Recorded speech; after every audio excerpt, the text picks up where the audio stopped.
अच्छा जी, तो बात कर लेते हैं पॉलीमॉर्फिज्म की कि पॉलीमॉर्फिज्म क्या है। क्या नाम है पॉलीमॉर्फिज्म जो है, पॉली मीन्स मैनी और मॉर्फिज्म मीन्स फॉर्म्स। ठीक है कि एक चीज जिसकी बहुत सारी फॉर्म्स होती हैं उसको पॉलीमॉर्फिज्म कहते हैं। ठीक है, जैसे कि शेप्स होती हैं उसकी बहुत सारी फॉर्म्स होती हैं। ठीक है, रेक्टेंगुलर, सर्कल वगैरह। एनिमल्स की बहुत सारी फॉर्म्स होती हैं। इसके अलावा वाटर्स की बहुत सारी फॉर्म होती हैं, सॉलिड, लिक्विड, गैसेस। तो कोई ऐसी चीज जिसकी बहुत सारी फॉर्म्स हो उसको पॉलीमॉर्फिज्म कहते हैं। ठीक है, पॉलीमॉर्फिज्म के जो है वो दो टाइप्स होते हैं। पहला होता है कंपाइल टाइम पॉलीमॉर्फिज्म, जब आप कोई प्रोग्राम को कंपाइल कर रहे हो तो ये तब अकर होता है। और एक होता है रन टाइम पॉलीमॉर्फिज्म, जब आप रन कर रहे होते हैं किसी प्रोग्राम को। ठीक है, अब ये दोनों अचीव किस तरीके से होते हैं उस पर बात कर लेते हैं। ठीक है, कंपाइल टाइम पॉलीमॉर्फिज्म अचीव होता है थ्रू ओवरलोडिंग, और रन टाइम जो है वो अचीव होता है थ्रू ओवरराइडिंग। अभी ओवरलोडिंग और ओवरराइडिंग का कॉन्सेप्ट समझते हैं कोडिंग से कि किस तरीके से काम करता है पॉलीमॉर्फिज्म, किस तरीके से जो है वो डिफरेंट फॉर्म्स में कन्वर्ट कर देता है। तो ये कोडिंग के थ्रू समझते हैं। अच्छा जी, तो सबसे पहले एक जो है वो प्रोजेक्ट बना लेते हैं, लेट्स सपोज पॉली के नाम से। ठीक है, और उसके अंदर एक क्लास बना लेते हैं।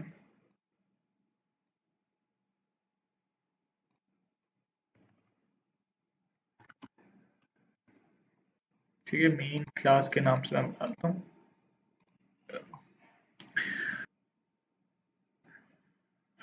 अच्छा जी, तो सबसे पहले जो है वो एक मैं क्लास बना लेता हूँ कैलकुलेटर के नाम से। ठीक है, एक मैंने कैलकुलेटर के नाम से क्लास बना ली जिसके अंदर मैं एक मेथड बना लेता हूँ। मैंने मेथड बना लिया भाई एडिशन के नाम से।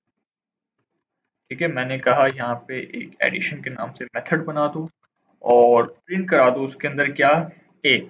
जो भी यहाँ पे आप इनपुट दोगे वो प्रिंट करा दो। ठीक है, अब इसको जो है क्लास को कॉल कराने का तरीका क्या होता है हमें पता है। क्लास का नाम, एक रेफरेंस वेरिएबल, कोई सा भी आपके ऊपर डिपेंड करता है, कोई सा भी नाम आप सेलेक्ट कर लो। ठीक है, new, then your class name and semicolon. ठीक है, और उसके बाद सी डॉट, ये आ गया आपका क्लास एडिशन। ठीक है, ये आगे पहली वाली जो चीज है यही वही है मेथड। सही है, ये मैंने यहाँ पे टू लिखा, अब ये प्रिंट टू ही करके देगा। अब लेट्स सपोज मैं इस मेथड को कॉपी कर दूं अगर इसके नीचे ही। अब देखो ये एक एरर देगा। ये एरर क्यों दे रहा है, ये एरर इसलिए दे रहा है क्योंकि भाई ये सेम नेम के मेथड्स हैं।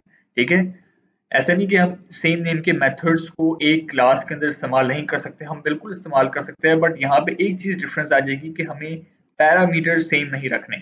ठीक है ना, हमने पैरामीटर्स डिफरेंट करने हैं। ठीक है ना, हम सेम नेम के मेथड्स को एक मर्तबा से ज्यादा, यानी कि एक से ज्यादा मर्तबा इस्तेमाल कर सकते हैं, बट पैरामीटर सेम नहीं होने चाहिए। ठीक है, लेट्स सपोज मैं यहाँ पे पैरामीटर बढ़ा देता हूँ इंट बी। ठीक है, एरर खत्म हो गया। ठीक है, क्यों खत्म हो गया, क्योंकि मैंने यहाँ पे दो पैरामीटर पास कर दिए। ठीक है, इंट ए और इंट बी, यहाँ पे एक पैरामीटर है। ठीक है, हालांकि दोनों के नाम सेम है। ठीक है, तो यहाँ पे मैं पास कर देता हूँ, यहाँ पे 3, रन करते हैं इसको, तो ये 5 दे रहा है। ठीक है, इसको प्लस कर दिया। मतलब क्या हुआ कि आप एक मेथड्स की बहुत सारी फॉर्म्स हो सकती हैं और आप एक मेथड को काफी तरह से, काफी डिफरेंट फॉर्म्स में आप इस्तेमाल कर सकते हैं। ठीक है, शर्त ये है कि आपको जो है पैरामीटर्स सेम नहीं रखने। ठीक है, अब लेट्स सपोज मैं यहाँ पे जो है दोबारा कॉपी पेस्ट कर देता हूँ, ये एरर देगा मुझे। ठीक है, मैं क्या करता हूँ यहाँ पे एक और पैरामीटर ओवरलोड करा देता हूँ। ठीक है, इस तरीके से, इस तरीके से। ठीक है, मैंने क्या किया, यहाँ पे जो int c है यहाँ पे मैंने ओवरलोड करा दिया, किस पे, एडिशन वाले मेथड पे। तो अभी क्या होगा, ये है एक ही सेम मेथड, बट फर्क क्या हो गया कि इसके अंदर 3 पैरामीटर मैंने पास किया, इसके अंदर 2, इसके अंदर 1। ठीक है, तो आप एक मेथड्स की डिफरेंट फॉर्म्स हो सकती है, यानी कि एक मेथड या एक कंस्ट्रक्टर को आप डिफरेंट फॉर्म्स में इस्तेमाल कर सकते हो। ठीक है, तो यही है बेसिकली मेथड ओवरलोडिंग। अच्छा जी, तो बात कर लेते हैं मेथड ओवरराइडिंग की। ठीक है, कि मेथड ओवरराइडिंग कहते कैसे हैं। सबसे पहले क्लास बना लेंगे व्हीकल के नाम से। ठीक है, उसके अंदर मैंने बना दिया एक मेथड इंजन के नाम से। ठीक, और प्रिंट करा दिया, मैंने कहा कि भाई प्रिंट करा दो, क्या नाम है, कि ये व्हीकल का इंजन है। ठीक है, ठीक। और मैंने एक और क्लास बना ली, कॉपी पेस्ट कर लेते हैं, और यहाँ पे कह दिया मैंने टोयोटा, ठीक है, और कह दिया मैंने व्हीकल की जगह मैंने कहा ये टोयोटा का इंजन है। कॉल कराने का तरीका क्या होता है ये आपको पता है कि क्लास को कॉल कराने का तरीका, उसका नाम कोई भी आपका reference variable equals to new class का नाम एंड देन सेमीकोलन, ठीक है। पी डॉट, अब ये देखो यहाँ पे इंजन किसका मेथड है, व्हीकल का, ठीक है। ये मैंने कॉल करा दिया, ऑब्वियसली ये प्रिंट होगा, ठीक है, प्रिंट करा के देख भी लेते हैं, ठीक है, ये प्रिंट हो गया, ठीक है। अब लेट्स सपोज कि मैंने इसको इनहेरिट कर दिया। इनहेरिट किस तरीके से करते हैं, इनहेरिट का मतलब पहले भी हम पढ़ चुके हैं कि इनहेरिट का मतलब होता है जब इनहेरिट की मीन्स कि हम जब दूसरे क्लास की प्रॉपर्टीज को एक्सेस कर लेते हैं, ठीक है।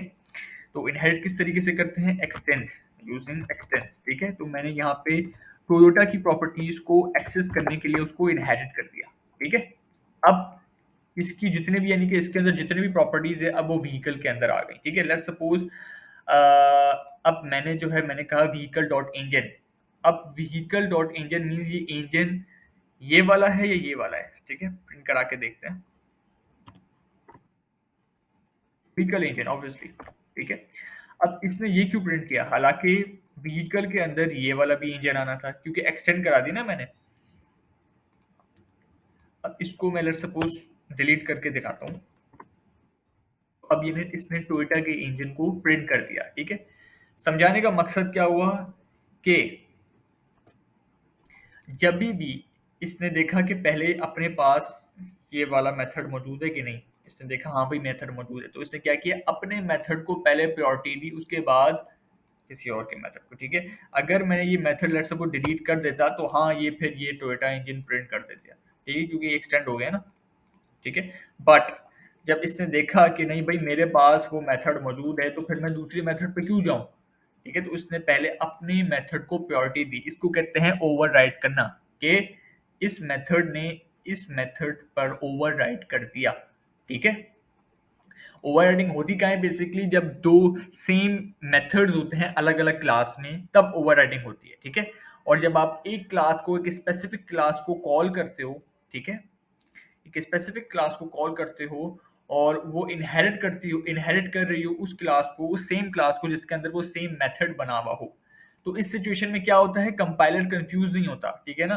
कंपाइलर क्या करता है, जो क्लास आपने कॉल की है पहले उसका मेथड होता है उसका कॉल करता है, अगर उसमें मेथड ना हो लेट्स सपोज, तो फिर वो जिसको आप इनहेरिट कर रहे हो उस मेथड पे जाता है। तो यहाँ पे जो है सिंपल क्या हुआ, ये वाला मेथड इस मेथड ने इस मेथड को ओवरराइड कर दिया।